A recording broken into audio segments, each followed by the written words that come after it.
remember when I used to think that the more people that could shop with me, the better. But usually when you do that, you actually confuse customers and you lose customers that way. So you really want to focus on niching down. Hey guys, welcome to my channel. So in today's video, I wanted to give a few tips on how you can define your target customer. I had got a question about this, so I was like, might as well make a video on it. But before I get started with today's video, I just want to say, hey, if you are new here, my name is Donna. I love to do fashion videos. I would love it if you would hit that subscribe button down below and hit the bell so that you are notified whenever I do upload videos. Also, give this video a thumbs up if you do find it helpful. So now I'm just going to start with the tips. So something that I can say about defining your target customer is that even when you define your target customer, you'll realize that you still have to do work on defining your target customer once you start your online store. So like, let's say you're doing all this research now and you're figuring out who you think your potential customer will be.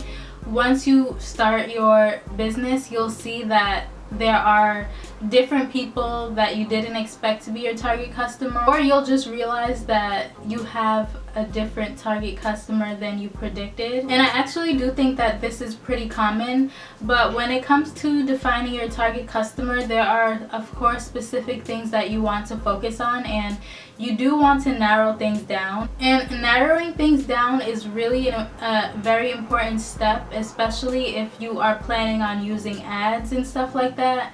It's so important for you to narrow it down. I remember when I used to think that the more people that could shop with me, the better.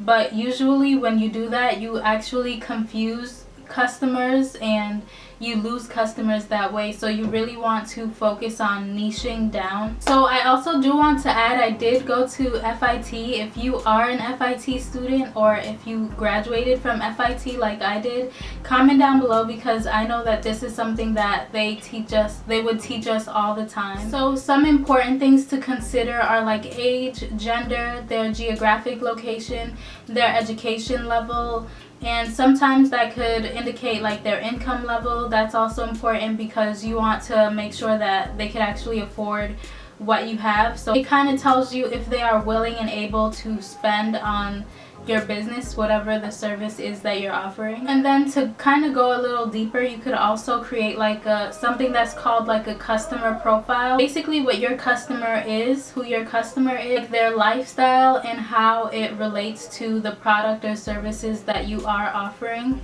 So for example, I could say like Donna, a 20-year-old YouTuber who loves fashion, who has her bachelor's degree, who loves online shopping, who loves jewelry. And when it comes to defining your target audience, it's also important to recognize like who will actually benefit from the product or service that you are offering, and what problem does it solve of theirs. So it always kind of has to always benefit you and the customer, basically. So for example, with me, like I sell jewelry and accessories, so someone who may be my target customer will be like someone who loves accessories, maybe somebody who is looking to give a gift of jewelry, and they have to be willing and able to spend that money. So if they can't afford the product or service, then it still just doesn't matter if it can benefit them or not, because they wouldn't be able to purchase it. And then kind of like to niche down even more. So basically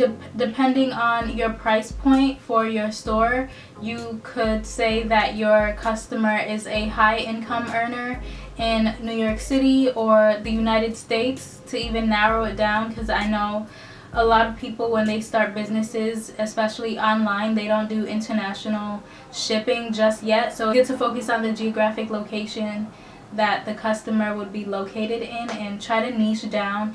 Even it could be even down to your own city. And then one of the last things that I think I should also mention, right now you really want to focus on your creativity and finding different ways that you could be creative. Especially now, there are so many businesses doing the same thing, so competition is really high. That doesn't mean that you can't succeed, but we really have to work harder at being creative and showing our customers what we have to offer that is different. So you kind of want to differentiate your brand from the other brands doing the same thing as you, and you kind of want to just show the customer that they should shop, why they should shop with you. And I think another good example is like how I currently do, like, you could receive a free tennis bracelet with any purchase that you make on the website.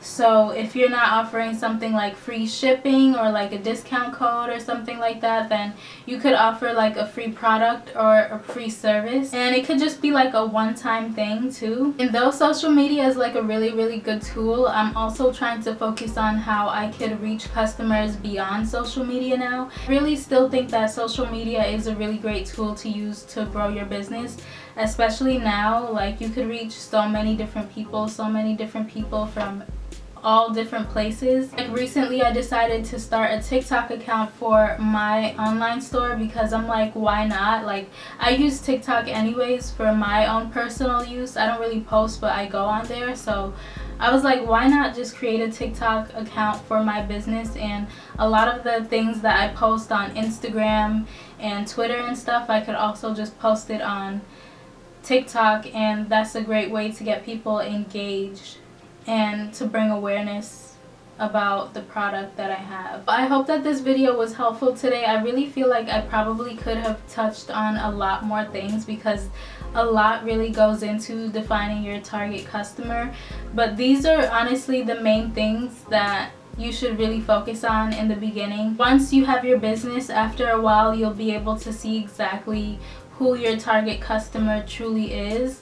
And it's crazy because like, when I first started my business and I was creating like that target customer list and stuff, I have actually my contacts are so blurry.